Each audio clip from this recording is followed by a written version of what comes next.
Kuala Lumpur, Suruhanjaya Pencegahan Rasuah Malaysia, SPRM, belum mempunyai maklumat yang boleh mengaitkan Tun Dr. Mahathir Mohamad dengan kontrak gentian optik Telekom Malaysia Berhad kepada Opkom Sendirian Berhad bernilai RM214.2 juta pada 2003.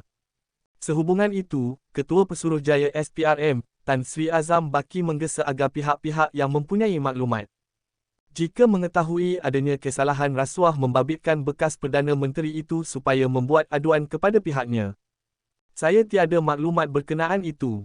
Apa yang boleh saya katakan adalah sebarang maklumat dan aduan sekiranya mempunyai asas di bawah kesalahan rasuah, maka kalau jika ada asas untuk disiasat, maka kita tidak akan teragak-agak untuk menyiasat.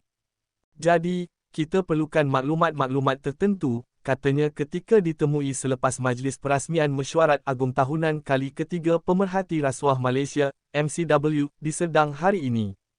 Beliau berkata demikian ketika ditanya media berhubung gesaan Ahli Majlis Kerja Tertinggi, MKT, UMNO, Datuk Dr. Muhammad Puat Zakashi supaya SPRM segera menyiasat Dr. Mahathir berhubung perkara tersebut.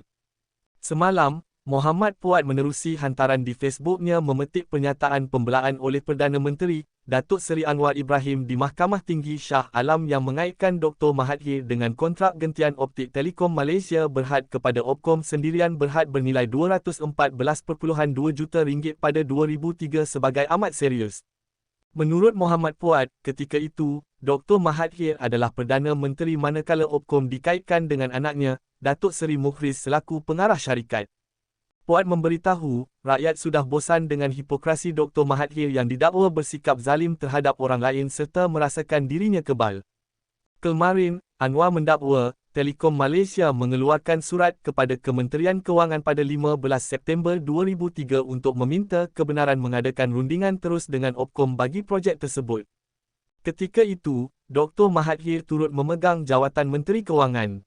Menerusi pembelaan terhadap saman difailkan Dr. Mahathir, Anwar berkata, Telekom Malaysia adalah syarikat berkaitan kerajaan, GLC, yang mana Menteri Kewangan diperbadankan, MKD, memegang satu saham khas yang memberikan MKD kuasa untuk menolak keputusan lembaga dan pemegang saham lain. Beliau berkata, MKD pada masa itu berada di bawah kawalan dan arahan Dr. Mahathir yang juga Perdana Menteri dan Menteri Kewangan. Tuntutan saman difailkan Dr. Mahathir di Mahkamah Tinggi Shah Alam melalui firma guaman, Tetuan Law Practice of Rafiq pada 3 Mac lalu dengan menamakan Anwar sebagai defendan tunggal. Dr. Mahathir mengemukakan saman fitnah itu dengan menuntut ganti rugi RM150 juta berhubung ucapan Perdana Menteri di Kongres Nasional Khas Malaysia Madani, pelaksanaan sebuah idealisme, pada Mac lalu. Bekas Perdana Menteri itu mendakwa, kenyataan Anwar dalam ucapannya pada Kongres itu membawa maksud beliau membolot harta untuk keluarga dan kehilangan harta, aset atau saham orang Melayu adalah berkait dengan harta, aset atau saham milik keluarganya.